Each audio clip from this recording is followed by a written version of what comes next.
Hare Krishna, Krishna Krishna Hare Hare, Hare Rama,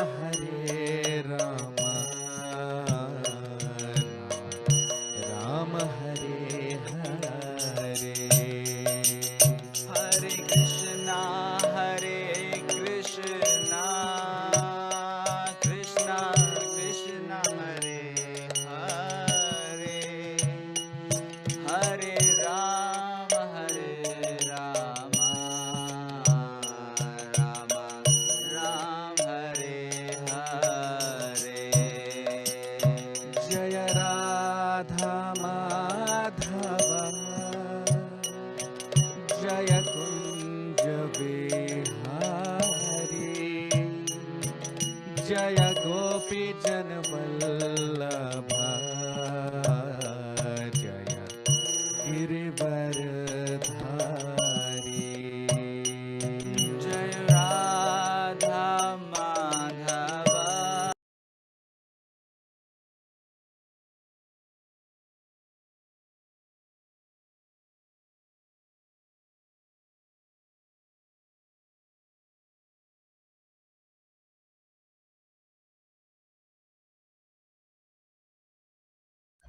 Hare Krishna. So, a very warm welcome to all of you for today's session on the Srimad Bhagavatam. And today we'll be discussing from the sixth shloka of the seventh chapter of the first canto of Srimad Bhagavatam. So, we'll start our session with the prayers.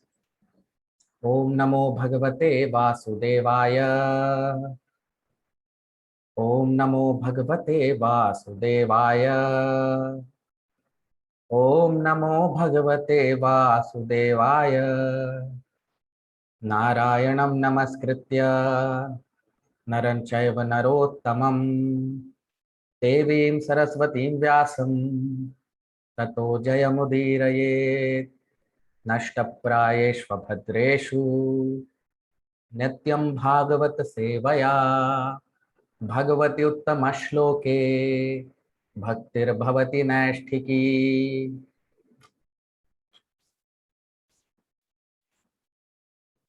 So yesterday we discussed Sut Goswami.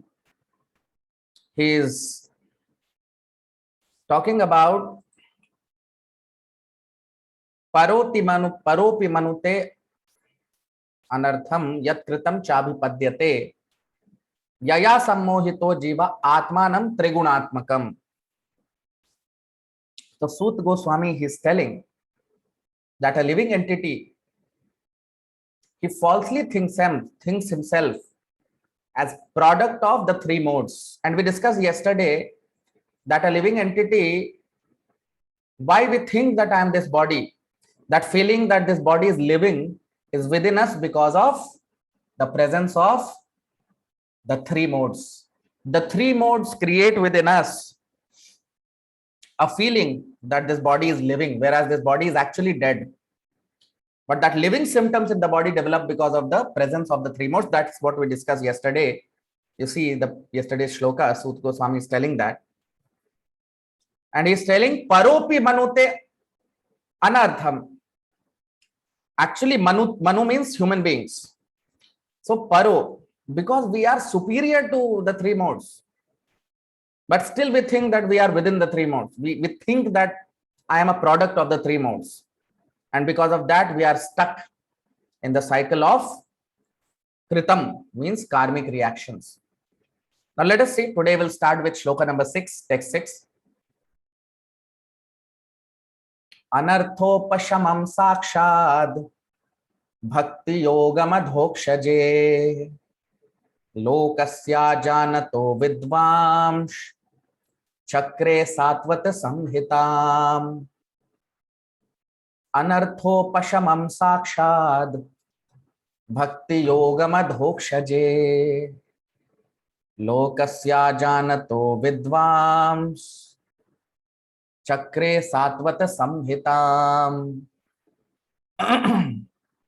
Translation: the material miseries of the living entity which are superfluous to him, can be directly mitigated by the linking process of devotional service.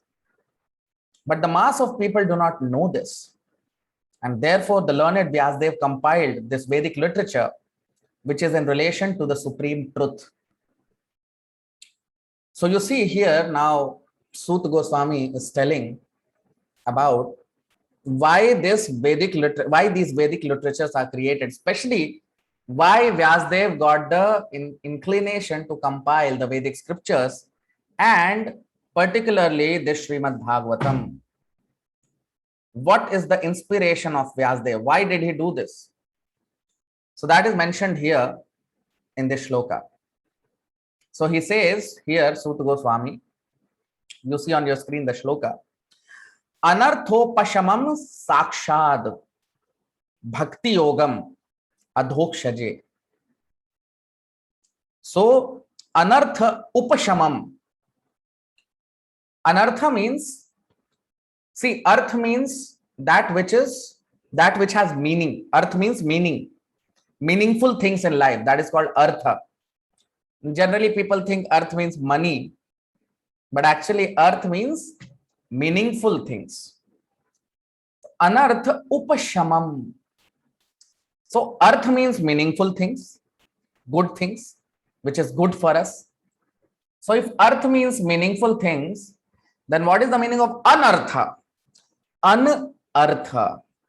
So anartha means that which has no meaning, which is of no use in our life. That is called anartha. Anartha means actually we don't require.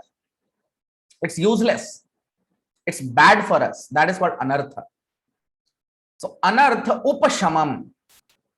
Upashamam means destruction. So anartha upashamam sakshat bhagavat. Sakshat means we can directly see that our anarthas are getting destroyed. How? Bhakti yogam adhokshaje. Bhakti yogam, by engagement in bhakti yoga, by engagement in devotional service. To whom? Adhokshaja. Bhakti yoga of Adhokshaja. Krishna is called, another name of Krishna is Adhokshaja. So why he is called Adhokshaja? Adha akshaja. Adhokshaja means Adha akshaja. Adha means inferior. Adha means inferior. And akshaja means eyes. Right? So you cannot see Krishna through inferior eyes or material eyes. That's why Krishna is called Adhokshaja. So anartha upashamam sakshat, you see on your screen, bhakti yogam adhokshaje. All the anarthas in our life, all the impurities in our life will be destroyed by bhakti yoga of Krishna. By bhakti of Krishna. Okay. Lokasya janato vidvamsh. Now lokasya means ordinary people, public, mass of people, right? So here Suta Goswami is telling that lokasya janato vidvam. So those who are public or mass of people or ordinary people, ajanato means they don't know. Lokasya ajanato vidvams. So people, ordinary people, mass of people, they don't know this. And that is why vidvams chakre, one who is a learned person, vidvam, here Vyasadeva is called as vidvan, because he is real vidvan. So the vidvams chakre.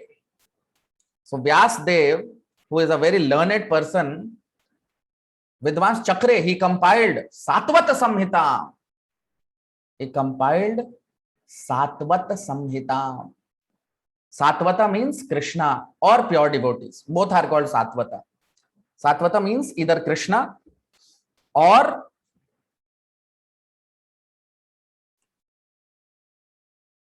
pure devotees of Krishna. Both are called Satvata. Now, if you remember, yesterday we discussed that Vyasdev, when he, after having darshan of Narad Muni left from his ashram. So Vyasdev, he meditated and he saw the Lord. And what did he see? Krishna along with Maya. Both he saw. He saw Krishna also and he saw Maya also together. Isn't it? So Vyasdev could understand what is the root cause of people's entanglement in this material world. And he could understand the mass of people. We have discussed yesterday in the previous shloka. What is Sut Goswami said? Yaya sammohito jiva atmanam trigunatmakam. Mass of people are engaged or entangled in this material world because of the three modes. Sattvagun, Rajogun and Tamogun. Right? So, most of the people in this material world are entangled within the three modes. And that's what here in this shloka you see on your screen. Lokasya ajanato vidvams. So the mass of people, they don't know. What they don't know? Mass of people, like here, Sut Goswami is telling, Lokasya ajananto. Lokasya ajanato. Mass of the people, lokasya means most of the people. Loka means people. They don't know. So what they don't know?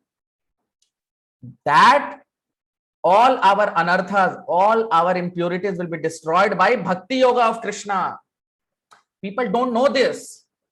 People don't know that when we engage in Bhakti Yoga, all our impurities will be destroyed. That people don't know. And that is why Vidvams Chakre, that is why Vyasadeva compiled these Vedic literatures. Which Vedic literature? Not all Vedic literature. Satvat Samhitam. Satvat means which is related to Krishna and his devotees. That literature was compiled by Vyasadeva. Satvat Samhita, which is in relation to Krishna and his devotees. So these literatures were compiled. And which is that literature? Bhagavad Gita and Srimad Bhagavatam.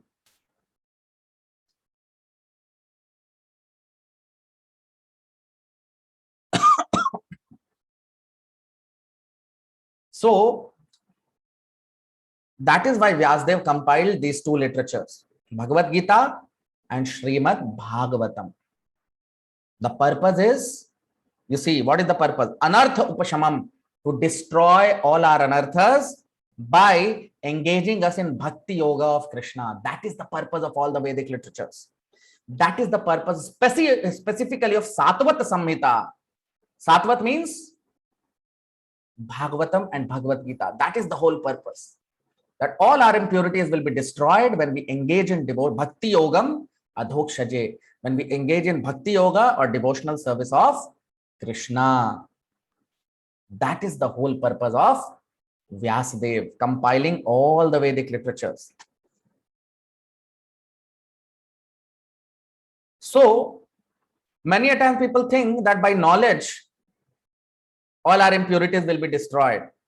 But here it's said, here Sut Goswami is telling different thing. No, by Bhakti Yoga, all your impurities will be destroyed. Service. Engagement in service of Krishna will destroy impurities. Right? So if bhakti or devotion, if knowledge of Krishna is not coupled with devotional service, then that knowledge will simply increase pride in us. I have seen many people, those who are very knowledgeable, they are very puffed up. I know this much, I know this, I know that. Arey Baba, what you know? What is the use of that knowledge? What is the purpose? Why? I mean, what will this knowledge do? It is simply increasing pride in us. Pride means bodily concept of life. So even though he is very knowledgeable, he knows all the shastras, he can recite the shloka, but he is on bodily concept of life. Just see. So Bhakti Yoga Madhokshaje, you see the shloka. Anartha upashamam sakshat bhakti yoga madokshage. Only by bhakti yoga of Krishna, all the impurities can be destroyed. So, if knowledge of Krishna is not coupled by devotional service, then that knowledge will simply increase pride in us.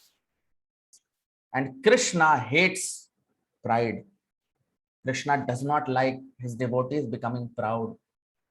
He hates pride in devotees. So then how will we get Krishna? So this is what we see, that real advancement of spiritual life can happen only by devotional service. And if you remember, we discussed in the second chapter of this canto, first canto, that Vasudeve Bhagavati Bhakti Yoga Prayojitaha Janayati Ashu Vairagyam Jnanam Chayad Ahetukam. One more shloka we discussed in the fifth chapter. Jnanam Yattad Adhinam Hi Bhakti Yoga Samanvitam.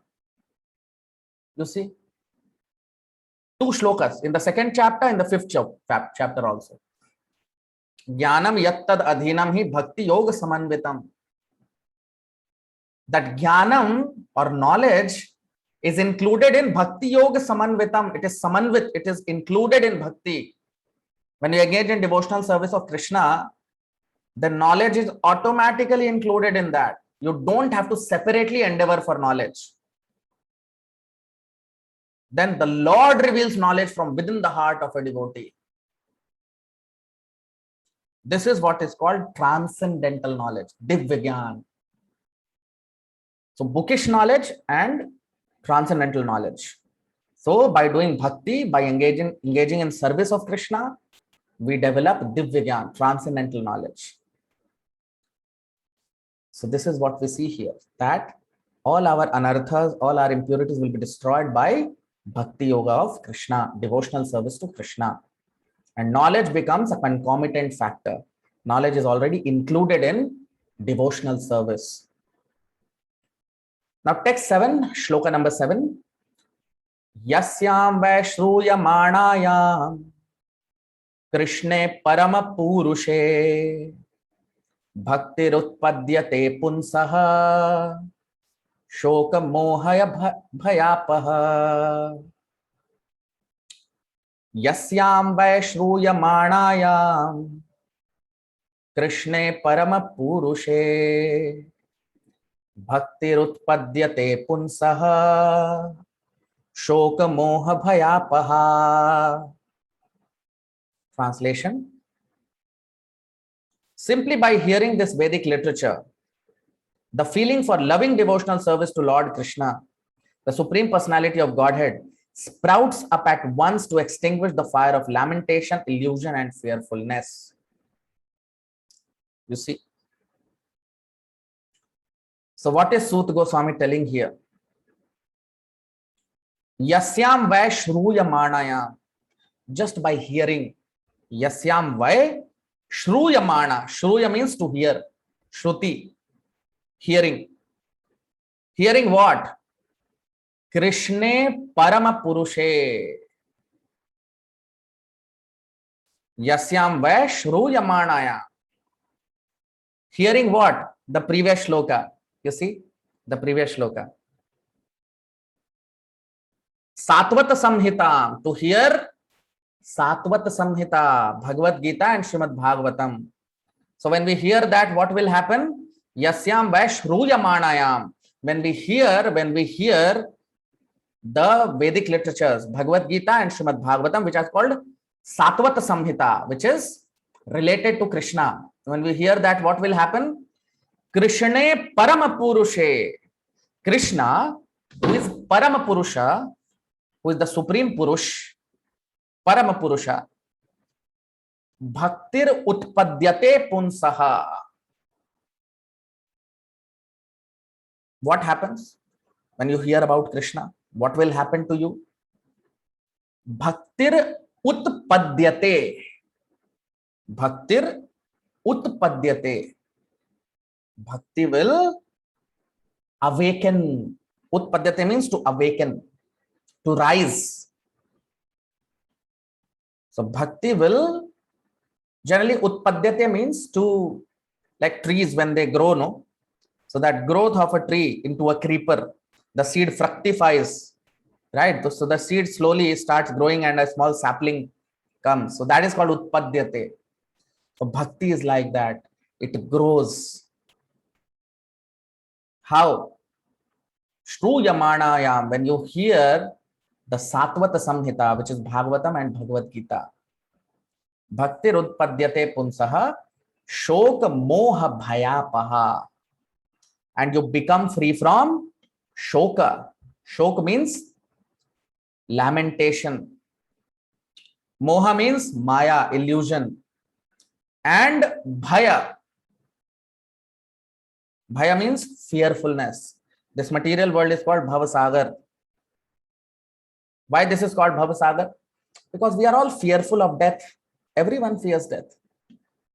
All of us know that one day we have to die. And everyone is fearful of that. But how many people are preparing for that? See, fearful is okay. We are all fearful. You see, every child, every student, I remember when we were in school or college, so every student will say, I'm prepared, they will all fear examination. But how many students will prepare for the examination? Right? All fear examination, but how many prepare for the examination? Isn't it? So how to prepare? This is the solution given, the preparation for bhaya, fear, death. What is the preparation? You see, yasyam vai shruyamanayam, hearing. Hearing of what? Satvata Samhita, the previous shloka. Bhagavatam and Bhagavad Gita. Krishna Paramapurushe, related to Krishna, who is the Paramapurusha. Then what happens? Bhakti Rutpadyate, bhakti towards Krishna will awaken within the heart. Punsaha Shoka Moha Bhayapaha. And all the lamentation, all the fear, all the moha, maya, illusion will get extinguished. Right?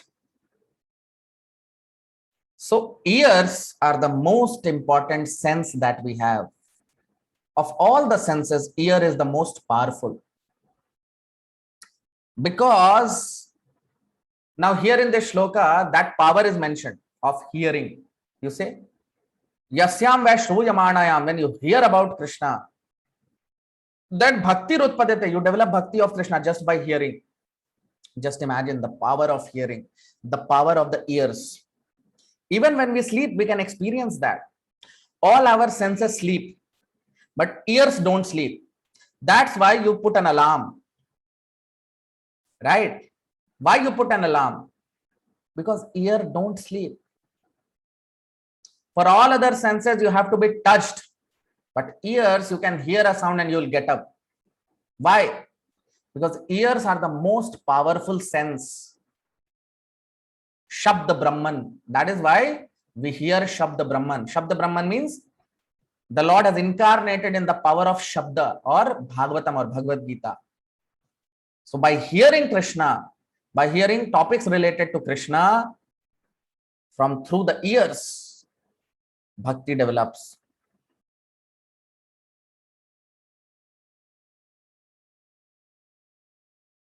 So that is why simply by hearing about Krishna, we can develop bhakti to Krishna. So this is the goal of devotional service. In the previous shloka, we are seeing anartho prashamam sakshat bhakti yogaram adhokshaje. In the previous shloka, that's what Suta Goswami is saying, that by engagement in devotional service, all the anarthas will get destroyed. So this is the product of devotional service. We develop love for Krishna. By hearing about Krishna, we develop love for Krishna. We develop by devotional service to Krishna, we develop love for Krishna.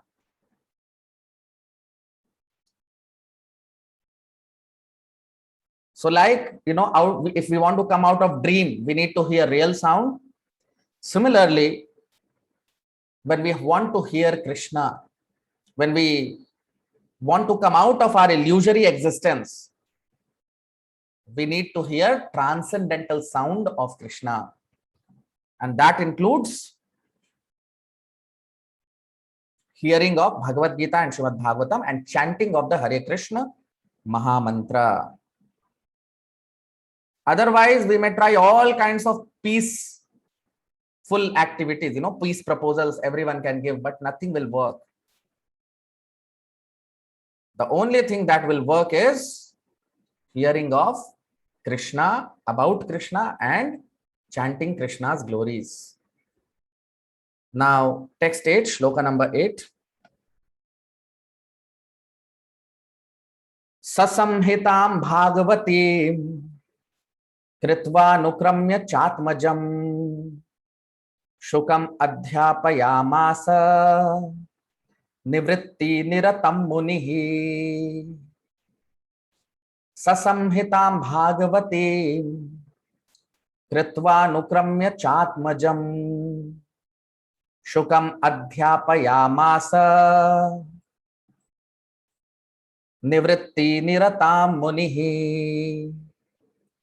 Translation: the great sage Vyasdev, after compiling the Srimad Bhagavatam and revising it, taught it to his own son Shukdev Goswami, who was already engaged in self-realization. Now you see. So Vyasdev compiled this Srimad Bhagavatam, right? You see on your screen the shloka. Sasamhitam Bhagavati. So which is the Samhita which we are talking about here? Bhagavat Samhita or Bhagavatam or Bhagavad Gita, both. But Bhagavad Gita is Krishna's words and Bhagavatam is the highest realization of Vyasdev under the direction of Narad Muni. So Sasamhitam Bhagavati. So this Bhagavat Samhita, this Bhagavat Puran, this beautiful Bhagavat scripture, Kritva Anukramya cha Atmajam.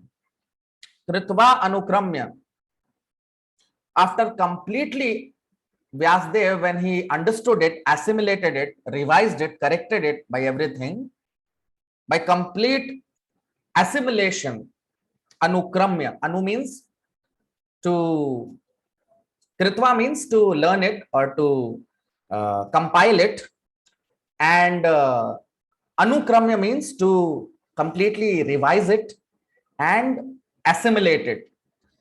Kritva Anukramya cha Atmajam. Himself, when he did that, Shukam Adhyapayaham. You see, Shuka Adhyapaya. Adhyapak means taught it.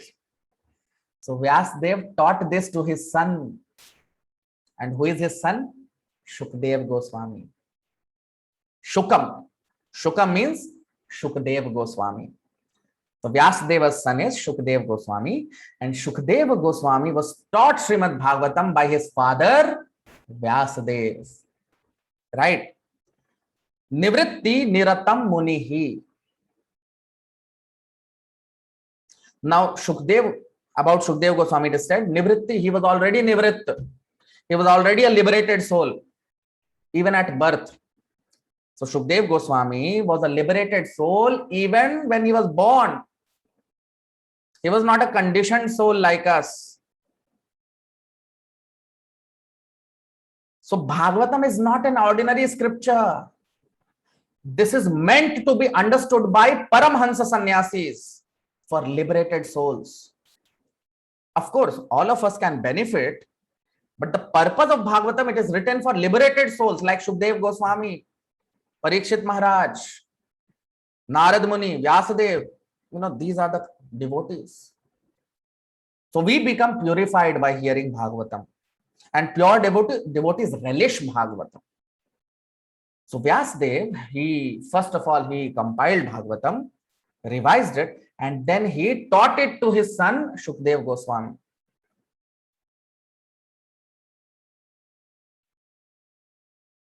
So, ordinarily, if you see that people are generally engaged in sense gratification. Now, Bhagavatam is meant for liberated souls. So, what does it mean? That we should not listen? Should we not hear? No. Liberated soul relishes Srimad Bhagavatam and we become eligible to relish Srimad Bhagavatam by hearing Bhagavatam. Same thing. We also get benefited by hearing Bhagavatam. So that is why Bhagavatam was compiled just before the beginning of Kali Yuga. Right? So just before the beginning of Kali Yuga, this Bhagavatam was compiled by Vyasadeva, so that the people of Kali Yuga can derive the highest benefit. Now Vyasadeva knew that people of Kali Yuga will be most fallen. They will not be in a position to understand the Vedas, and if at all they understand also, they will get misdirected, because none of them can follow. So that is why Vyasadeva, he has compiled Bhagavatam under whose direction? Narad Muni. Just see.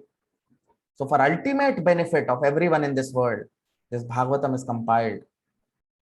And Nivritti Niratam Munihi. Nivritti Niratam. Nivritti Niratam means a person who is fully purified, liberated soul. So Shukdev Goswami was a liberated soul, and he was taught Srimad Bhagavatam by Vyasadeva himself. So this is the potency of Bhagavatam. So in the Vedic scriptures, there are two methods prescribed for attaining spiritual advancement. One is called Pravritti Marg and another is called Nivritti Marg. Now, why Narad Muni was scolding Vyasadeva in the previous chapters? Because Vyasadeva only gave Pravritti Marg. He did not give Nivritti Marg. Pravritti Marg means sense gratification. Some facilities of sense gratification will be given, and simultaneously some rules also will be given. So following the rules, you will become purified, but simultaneously you are doing sense gratification also. So it takes many lifetimes to reach perfection. Krishna says in the Bhagavad Gita, for such people, those who are following Pravritti Marg, it takes Bahunam Janmanam Ante Jnanavan Mam Prapadyate. Bahunam Janmanam, after many births, millions of births, Jnanavan, you become a Jnani. Jnani means you know that Krishna. Jnanavan Mam Prapadyate. After many births, after many millions of births, you will become a Jnani and you will surrender to Mam Prapadyate. Krishna is telling he will surrender to me. After you become a Jnani, you will surrender to Krishna. So which kind of Jnani you will become? Because there are two kinds of Jnanis. One Jnani is a speculator. He is also called a Jnani. And one Jnani who knows that Krishna is supreme. He is also a Jnani. So which Jnani you will become? That Krishna is supreme. That's what Krishna is saying. Bahunam Janmanam Ante, after many births of following Pravritti Marga, you will ultimately come to that knowledge that Krishna is supreme and you will surrender to Krishna. So just imagine, why to waste so many births? That's why Narad Muni is scolding Vyasadeva. And so Pravritti Marg is one of the marg, but it's a long process, many lifetimes. And another marg is Nivritti. Nivritti means shortcut. To give up everything for Krishna's, for service of Krishna, like Narad Muni did. He was fortunate. Krishna intervened in his life. His mother died, and then he left everything for Krishna. So that is called Nivritti Marg, when you give up everything for the pleasure of Krishna. That is called Nivritti. So Shukdev Goswami was a Nivritt. He was a Nivritt person, means he was already situated on the platform of Nivritti. And Vyasadeva, because he is Vyasadev's son, he is not an ordinary person, right? So Vyasadeva taught the Srimad Bhagavatam to Shukdev Goswami. And Shukdev Goswami was a fit person to understand Bhagavatam directly from his father Vyasadeva. So we'll see further what happens tomorrow. We'll stop here today and we'll continue our discussion tomorrow from 9th shloka onwards. So thank you so much. Hare Krishna.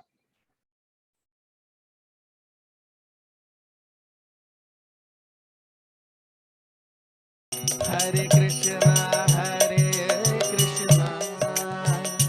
Krishna Krishna, Hare Hare,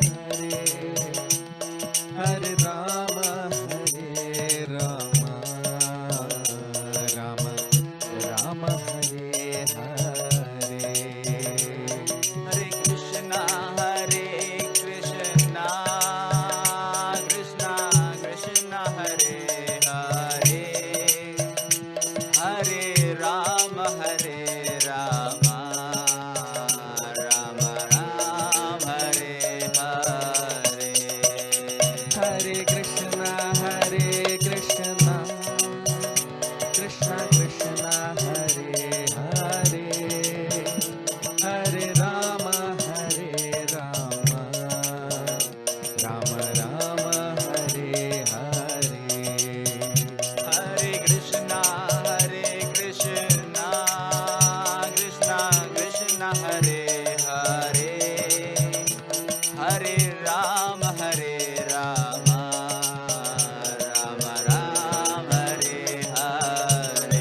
Ram Ram Ram Hare Hare Hare Krishna, Krishna Krishna, Hare Hare, Hare Rama, Rama Rama, Hare Hare. Hare Krishna, Krishna Krishna, Hare Hare, Hare Rama, Rama Rama, Hare Hare. जय जगन्नाथ बलदेवा सुभद्रा मैया सुदर्शना. हरे कृष्णा। आप सबका बहुत बहुत स्वागत, हार्दिक अभिनंदन आज के भागवत के सत्र में। और आज हम 7वें अध्याय के पहले स्कंद के 7वें अध्याय के 6ठे श्लोक से अपनी चर्चा को शुरू करेंगे। और सबसे पहले प्रार्थना के साथ अपने सत्र की शुरुआत करेंगे।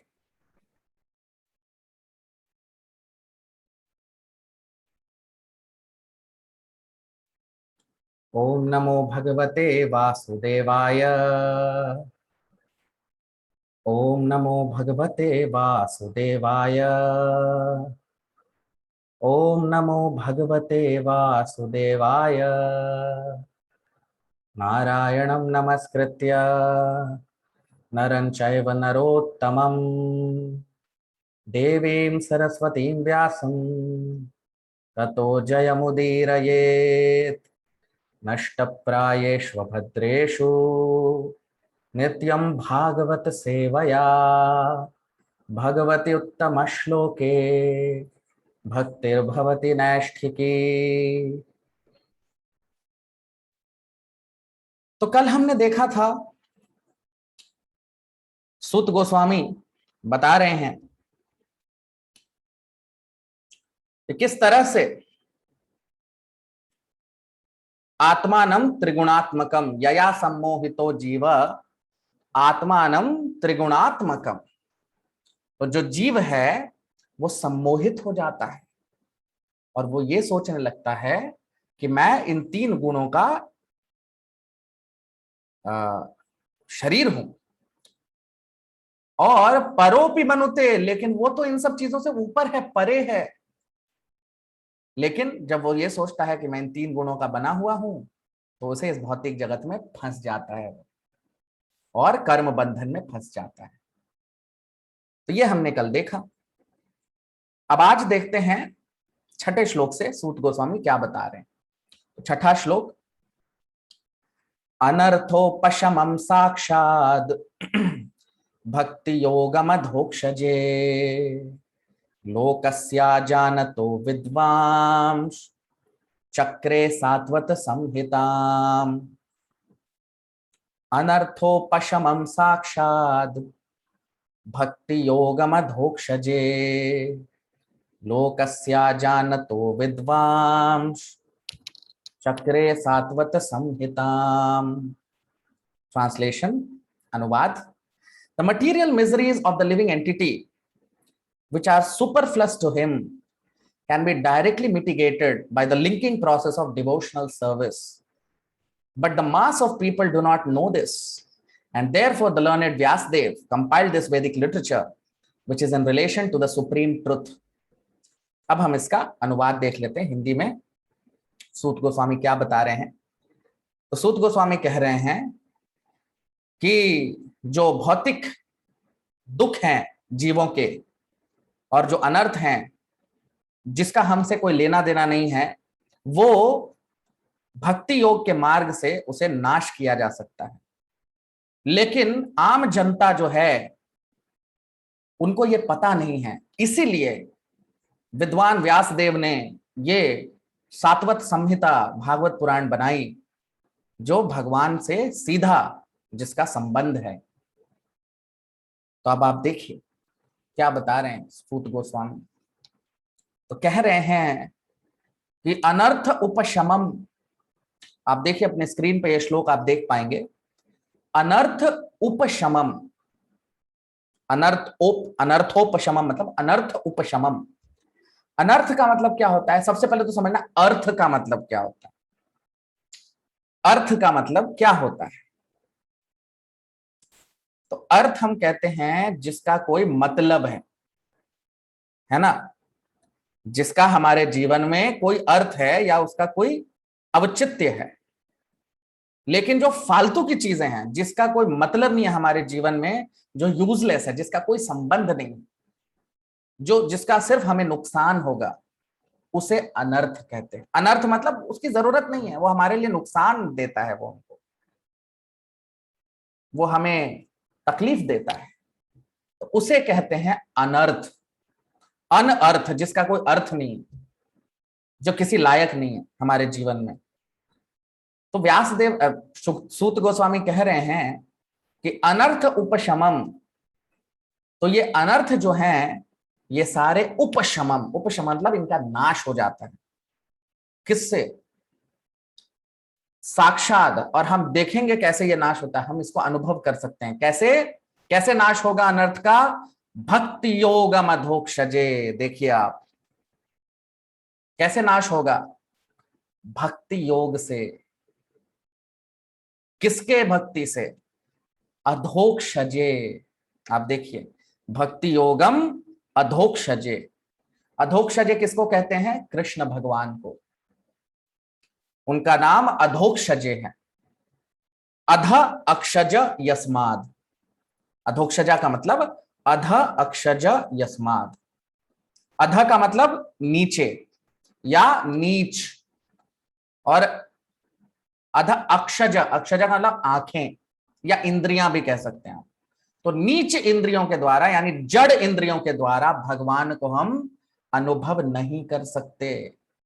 इसीलिए भगवान का नाम अधोक्षजे है। किसका नाम? कृष्ण भगवान का नाम। उनका एक नाम अधोक्षजे भी है। क्यों? क्योंकि इन जड़ इंद्रियों के द्वारा हम उनको नहीं पकड़ सकते। तो भक्ति योगम अधोक्षजे, तो उस अधोक्षज कृष्णा का के भक्ति योग में लगना, उनकी भक्ति करना, उनकी सेवा करना, उससे हमारे सारे अनर्थ नष्ट हो जाते हैं। लेकिन लोकस्य अजानतो विद्वांस, लोकस्य अजानतो, लेकिन जो लोग हैं, आम जनता, लोकस्य मीन्स जो आम लोग हैं, आम जनता जो है, अजानतो, वो इसको जानती नहीं है। उनको ये पता ही नहीं है कि भक्ति योग, अगर हम भक्ति योग करें, भगवान की सेवा करें तो अनर्थों से मुक्त हो जाएंगे। ये उनको पता नहीं है। अब आप देखिए पिछले श्लोक में क्या बता रहे हैं सूत गोस्वामी। पिछला जो श्लोक है उसमें क्या बता रहे हैं? उसमें कह रहे हैं यया सम्मोहितो जीव आत्मानम त्रिगुणात्मकम। तो कह रहे हैं पिछले श्लोक में, इससे पहले वाले श्लोक में, 5वें श्लोक में जो कल हमने चर्चा किया था, तो उसमें बता रहे हैं कि यया सम्मोहित जीव, जीव सम्मोहित हो जाता है क्योंकि वो सोचता है आत्मानम त्रिगुणात्मकम, क्योंकि ये जो मैं इन 3 गुणों का बना हुआ शरीर हूं, उसको ये पता ही नहीं है कि वो इससे परे है, ये इससे ऊपर है। और वही चीज यहां पे फिर से कह रहे हैं, लोकस्य अजानत, तो लोग जानते ही नहीं कि भक्ति योग करने से हमको सारी बुराइयों से मुक्ति मिल जाएगी, हमें मोक्ष मिल जाएगा, भगवान के धाम चले जाएंगे। ये लोगों को पता ही नहीं है। तो अब क्या करें? पता नहीं है तो अब तो बताना पड़ेगा ना। कौन बताएगा? भारत का प्रधानमंत्री बताएगा? उसको तो खुद ही पता नहीं है, तो कौन बताएगा? तो ये सिर्फ वही बता सकते हैं जो विद्वान हैं। इसलिए देखिए इस श्लोक में क्या बता रहे हैं, विद्वांस चक्रे सात्वत संहिताम। इसीलिए व्यासदेव जो सबसे विद्वान पुरुष हैं, उन्होंने चक्रे सात्वत संहिता, उन्होंने रचा। चक्रे का मतलब रचा। क्या रचा? देखिए आखिरी शब्द सात्वत संहिताम, ये सात्वत संहिता की रचना की। सात्वत का मतलब भगवान कृष्ण, और वो संहिता जो भगवान कृष्ण के बारे में बताती है, उनसे संबंध रखती है, उसे कहते हैं सात्वत संहिता। और कौन है ये सात्वत संहिता? भागवत पुराण और भगवत गीता। तो भगवत गीता तो भगवान के द्वारा ही बोली गई, तो यहां पे सातवत संहिता का मतलब भागवत पुराण। तो जब व्यास देव ने देखा कि जो लोग हैं वो बहुत बुरी तरह फंसे हुए हैं इस भौतिक चक्र में, तो उन्होंने ये सातवत संहिता का की रचना की। तो अगर आपको ध्यान हो, कल हमने एक और श्लोक की चर्चा की थी जिसमें व्यासदेव क्या देखते हैं, दो चीजें देखते हैं। आपको ध्यान होगा कल हमने इसकी चर्चा की थी कि नारद मुनि जब व्यासदेव के आश्रम से चले गए तो व्यासदेव ने ध्यान करना शुरू किया, किसका? भगवान का। तो भगवान प्रकट तो हुए, उन्होंने भगवान को देखा और साथ में किसको देखा? माया को। भगवान ने, व्यासदेव ने भगवान को देखा और उन्हीं के साथ में उनकी माया शक्ति को भी देखा, है कि नहीं? कल हमने पढ़ा था ना इसको। तो जब ये देखा तो उन्हें पता चल गया। अब व्यासदेव देख सकते हैं कि कलयुग के लोग कैसे होंगे। कह रहे हैं ना यहाँ पे, लोकस्य जानतो, लोग नहीं जानेंगे भक्ति योग के बारे में और लोग माया में फंसे रहेंगे। तो अब इसका निवारण भी व्यासदेव को ही देना पड़ेगा, है कि नहीं? निवारण भी व्यासदेव ही देंगे भाई। वो भगवान, वो दिव्य दृष्टि है उनकी, वो आगे देख सकते हैं, तो वो देख पाए कि कलयुग में ये होगा, तो निवारण भी उन्हीं को देना है। तो निवारण क्या है? वही तो कह रहे हैं यहां पे, साक्षात भक्ति योगम अधोक्षजे। अधोक्षर यानी कृष्ण भगवान का भक्ति।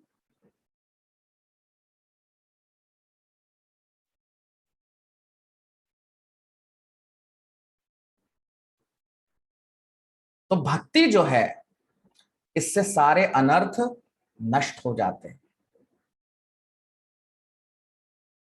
तो कई बार लोगों को लगता है कि हम ज्ञान प्राप्त कर लेंगे तो हम अनर्थों से मुक्त हो जाएंगे, लेकिन ऐसा नहीं है। ज्ञान और भक्ति को अलग नहीं कर सकते आप।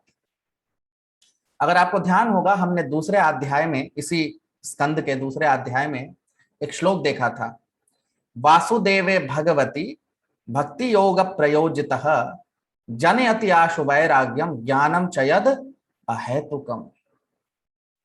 तो क्या कह रहे हैं उसमें कि वासुदेव भगवती भक्ति योग प्रयोजित है जनयति आशु वैराग्यम ज्ञानम चयद हेतुकम। और हमने एक और श्लोक देखा था 5वें अध्याय में, अगर आपको ध्यान हो, उसमें हमने देखा था ज्ञानम यत्तद अधीनम ही भक्ति योग समन्वितम।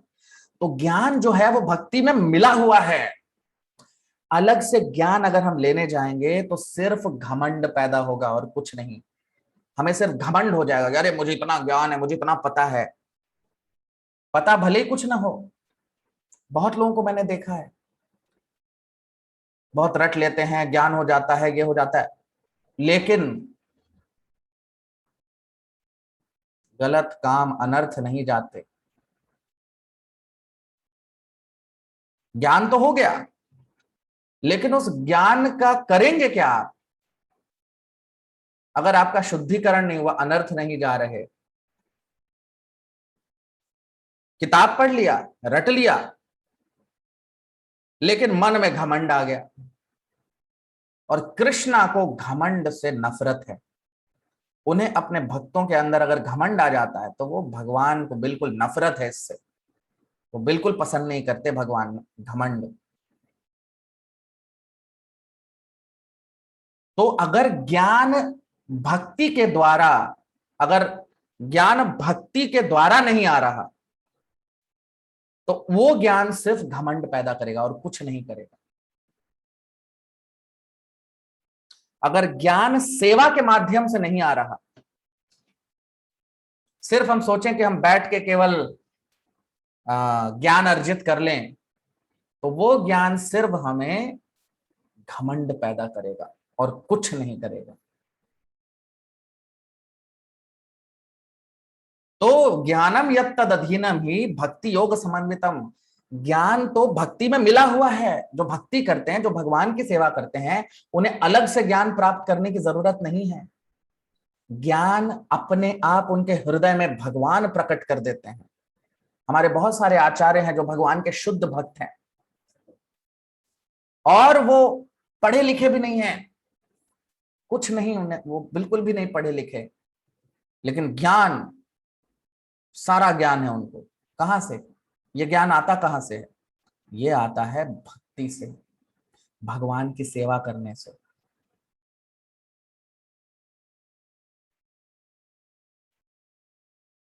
तो ज्ञान भक्ति पे निर्भर करता है, भक्ति ज्ञान पे निर्भर नहीं करती।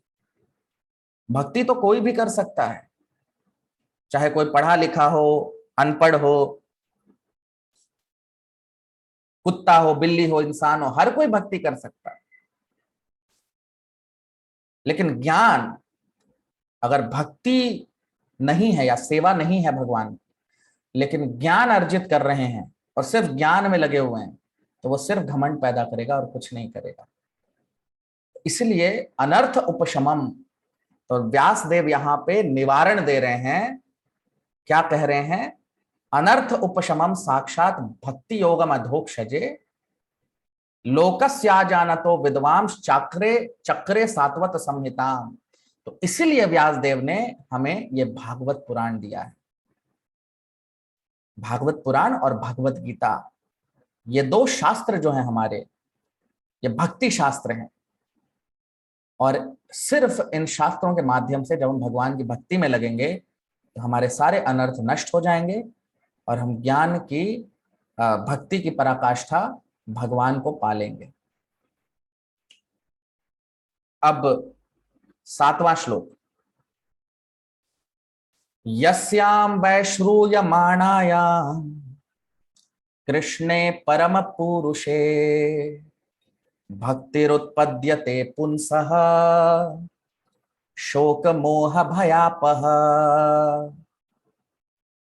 यस्याम वैश्रूयमाणायाम कृष्णे परम पुरुषे भक्तिरुत्पद्यते पुंसः शोक मोह भयापः। ट्रांसलेशन, अनुवाद। Simply by hearing this Vedic literature, the feeling for loving devotional service to Lord Krishna, the Supreme Personality of Godhead, sprouts up at once to extinguish the fire of lamentation, illusion and fearfulness. अब हम इसका अनुवाद देख लेते हैं हिंदी में। सूत गोस्वामी क्या कह रहे हैं? तो सूत गोस्वामी कह रहे हैं, मात्र सिर्फ इस शुद्ध भागवत पुराण को सुनने से भगवान के प्रति प्रेम हमारी जागृत हो जाती है और भगवान की प्रेम पूर्वक सेवा की भावना प्रकट हो जाती है और इससे हमारे सारे शोक, मोह और भय, इनका नाश हो जाता है। अब आप देखिए, यस्याम वै श्रूयमाणायाम, श्रूय, श्रूय का मतलब श्रुति, सुनना। क्या सुनना? क्या सुनना? तो यस्याम वै मतलब पिछले श्लोक में क्या बता रहे भगवान, क्या सुनना है? देखिए 6ठे श्लोक में क्या बोला है? सात्वत संहिता, सात्वत संहिता को सुनना। सात्वत मतलब भगवान कृष्ण से संबंध रखने वाली संहिता, जो भागवत पुराण है। तो कह रहे हैं यस्याम वै श्रूयमाणायाम, तो जब हम भागवत और भगवत गीता को सुनते हैं, श्रूयमाणायाम, जब अपना कान देते हैं हम उसको, जब हम सुनते हैं, तो कृष्णे परम पुरुषे, तो कृष्ण भगवान जो परम पुरुष हैं। कृष्ण भगवान कौन है? परम पुरुष। तो कृष्ण परम पुरुषे, क्या होता है कृष्ण परम पुरुषे का? जब हम भागवत पुराण श्रूयमाणायाम जब सुनते हैं, तो कृष्ण परम पुरुषे भक्तिरुत्पद्यते, तो कृष्ण परम पुरुष की भक्ति उत्पद्यते, प्रकट हो जाती है, हमारे अंदर वो बढ़ने लगती है। पुंसः, इंसान के अंदर, पुंसः मतलब पुरुष के अंदर, इंसान के अंदर।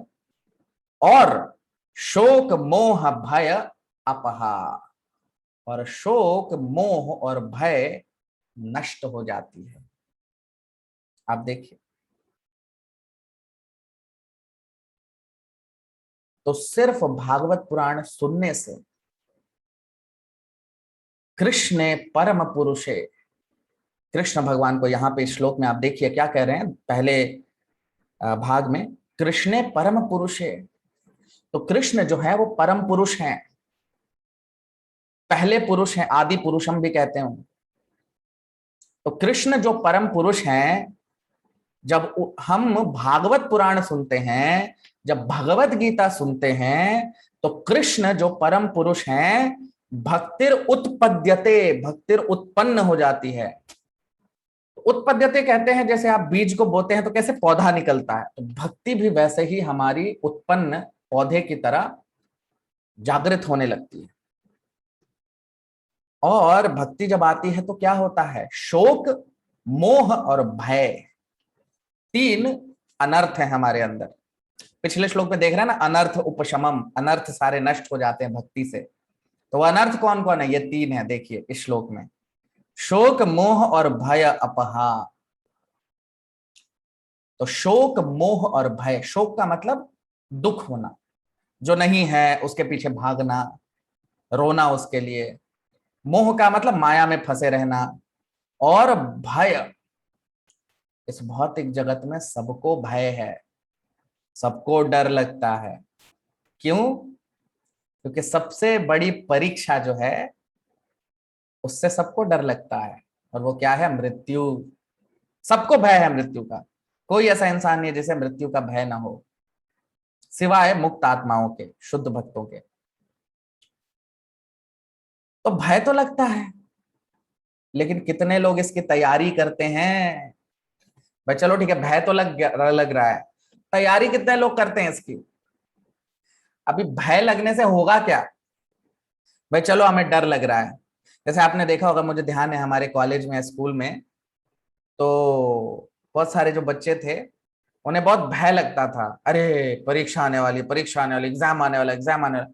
डर तो बहुत लगता है, तैयारी कितने करते हैं, है कि नहीं?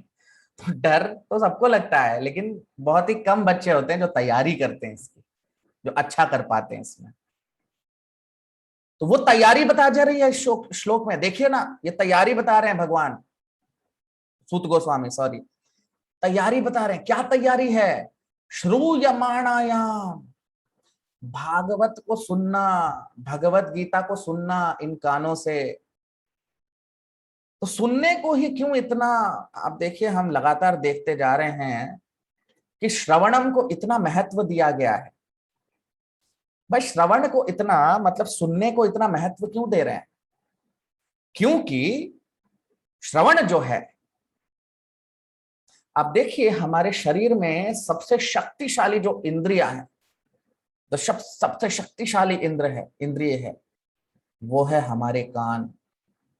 क्यों? जब हम सोते हैं तो बाकी सारी इंद्रियां सो जाती हैं, कान नहीं सोता। इसलिए आप देखिए अलार्म बजने से हम उठ जाते हैं। कोई अगर सामने हमारे टीवी रख दे या लाइट जला दे तो नहीं उठेंगे। या कोई अगर हमको, बाकी के लिए इंद्रियों का हमें स्पर्श चाहिए, बाकी हर इंद्रियों को, कान को स्पर्श की आवश्यकता नहीं। इसीलिए कहते हैं शब्द ब्रह्म, भागवत पुराण को या वेदों को कहते हैं शब्द ब्रह्म, कि ये भगवान, ब्रह्म यानी भगवान, ये भगवान का शब्द है। तो जब हम शब्द ब्रह्म यानी भगवान को सुनते हैं, तो जिस तरह से सपने में जब हम होते हैं और जैसे ही हमें कोई बाहर से ध्वनि आवाज आती है तो हम सपनों की दुनिया से बाहर आ जाते हैं, वैसे ही कान के माध्यम से जब हम भागवत पुराण, भगवत गीता को सुनते हैं, भगवान के नाम को सुनते हैं, तो हम इस भौतिक जगत से बाहर निकल जाते हैं, यानी आध्यात्मिक जगत में पहुंच जाते हैं। तो यहाँ पे आप देखिए भागवत में मुख्यतः आपको श्रवणम की महिमा बताई गई है। इसीलिए कह रहे हैं, तो एग्जामिनेशन की तैयारी तो कोई करता नहीं है, तो तैयारी क्या है, वही कह रहे हैं यहाँ पे, यस्याम वै श्रूयमाणायाम। तो जब हम श्रवण करते हैं किसको, भागवत और भगवत गीता, जो भगवान का से संबंधित जो शास्त्र हैं, जब उनका अध्ययन करते हैं, जब उन्हें हम सुनते हैं, श्रवण करते हैं, सुनते हैं, तो कृष्ण परम पुरुष की जो भक्ति है वो हमारे हृदय में प्रकट हो जाती है। तो भक्ति सेवा का लक्ष्य क्या है?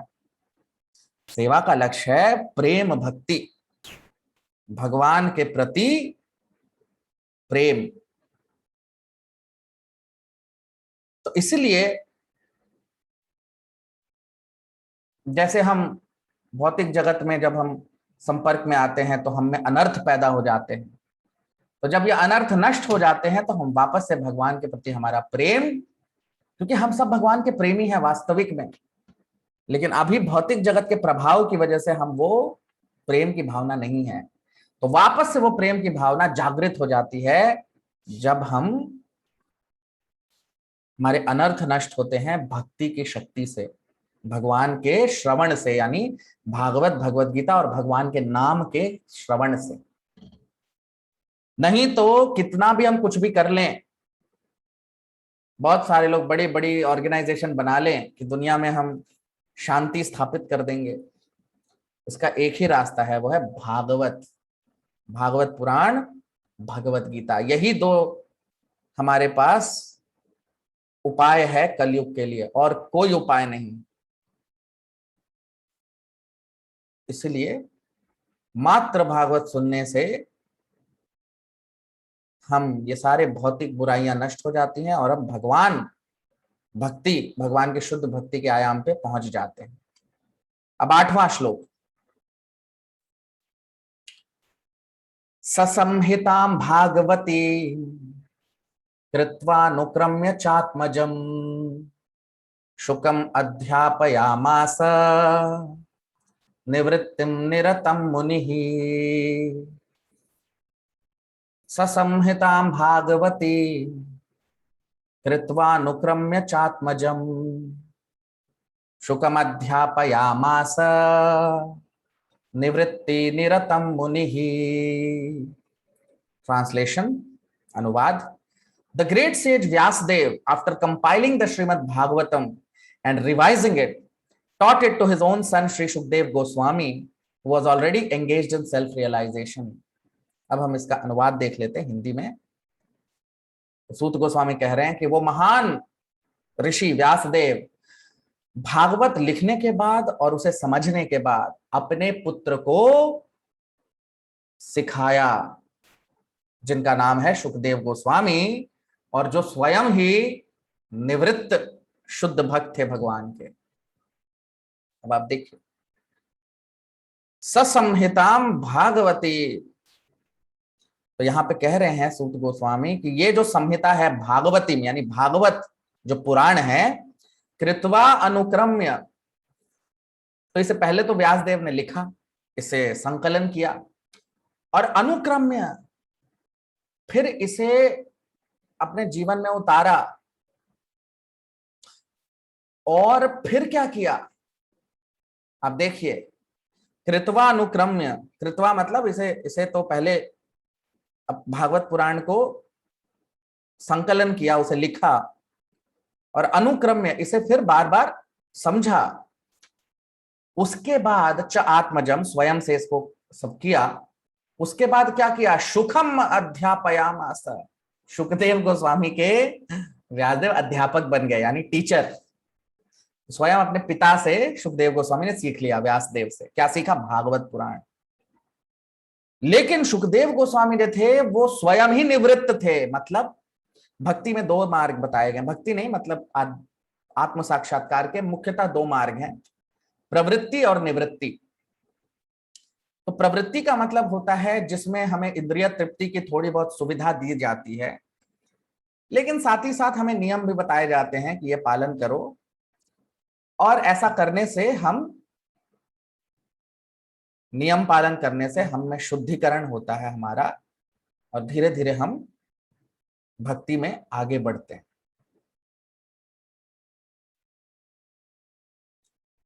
लेकिन इसमें बहुत समय लगता है। भगवान कृष्ण बता रहे हैं भगवत गीता में कि बहुनाम जन्मनाम अन्ते ज्ञानवान माम प्रपद्यते, बहुत जन्मों के बाद, प्रवृत्ति का मार्ग पालन करते करते कई हजारों लाखों जन्मों के बाद ज्ञानवान, हम ज्ञानी बनते हैं। कौन से ज्ञानी? दो तरह के ज्ञानी होते हैं। एक तो जो मन गढ़ंत बातें करते हैं, वो भी ज्ञानी कहलाते हैं, और एक जिन्हें भगवान के बारे में पता है कि भगवान ही परम पुरुष हैं, वो भी ज्ञानी कहलाते हैं। तो ये कौन सा ज्ञानी बनेगा? जो प्रवृत्ति मार्ग को कई जन्मों तक पालन करेगा तो ज्ञानवान बन जाएगा, वो ज्ञानी हो जाएगा। तो क्या होगा? माम प्रपद्यते, वो भगवान को समर्पित हो जाएगा। क्यों? क्योंकि वासुदेव सर्वमिति, क्योंकि उसे पता है कि वासुदेव ही सब कुछ है। ऐसा महात्मा भगवान बता रहे हैं। वो कौन होता है? वो ज्ञान जो कई जन्मों तक हम पालन करते हैं तो आता है। तो ये प्रवृत्ति मार्ग कहलाता है। लेकिन निवृत्ति का मार्ग जो है वो है जिसमें हम सब कुछ भगवान के लिए त्याग देते हैं। वैराग्य का मार्ग जिसको कहते हैं, संन्यास का मार्ग कहते हैं। मतलब इसमें जो भक्त हैं उन्हें बस भगवान की भक्ति करनी और कुछ नहीं करना।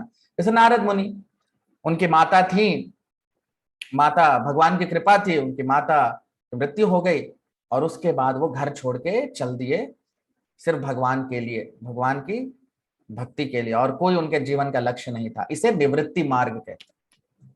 तो निवृत्ति मार्ग जो है वो शॉर्टकट है, वो हम जल्दी, इसमें बहुत जल्दी हमें सफलता मिलती है। प्रवृत्ति मार्ग में बहुत लंबा समय लगता है, कई करोड़ लाखों जन्म लगते हैं। तो जो सुखदेव गोस्वामी हैं, जो व्यासदेव के पुत्र हैं, वो निवृत्त भक्त हैं, यानी वो शुद्ध भक्त हैं। ऑलरेडी वो उस आयाम पे पहुंचे हुए हैं। भागवत पुराण बना ही परमहंसों के लिए, यानी शुद्ध भक्तों के लिए। तो क्या हमें नहीं सुनना चाहिए? भाई जब भागवत पुराण को कहा गया है ये पारमहंस संहिता है, मतलब ये परमहंसों के लिए है, तो क्या हमें नहीं सुनना चाहिए? तो कोई कहेगा नहीं प्रभु जी, हम तो सब परमहंस हो चुके हैं। तो क्या हमारे लिए है या सबके लिए है? सबके लिए। परमहंस इसका आनंद, उन्हें आनंद आता है, वो इसको आस्वादन करते हैं, और हम लोग जब इसको सुनते हैं तो हमारा शुद्धिकरण होता है। देखा ना था हम पिछले श्लोक में, अनर्थ उपशमम, हमारे अनर्थ नष्ट हो जाते हैं, हम शुद्ध हो जाते हैं और हम इसे आस्वादन करने के लायक बन जाते हैं। तो सुखदेव गोस्वामी ऐसे शुद्ध भक्त हैं और व्यासदेव स्वयं अपने पुत्र को भागवत पुराण सुना रहे हैं। तो ये हम देख रहे हैं। बाकी चर्चा हम कल करेंगे 9वें श्लोक से इस अध्याय का। आज हम यही समाप्त करेंगे, विराम देंगे अपने सत्र को। आप सब आए, बहुत बहुत धन्यवाद, हार्दिक आभार। हरे कृष्ण।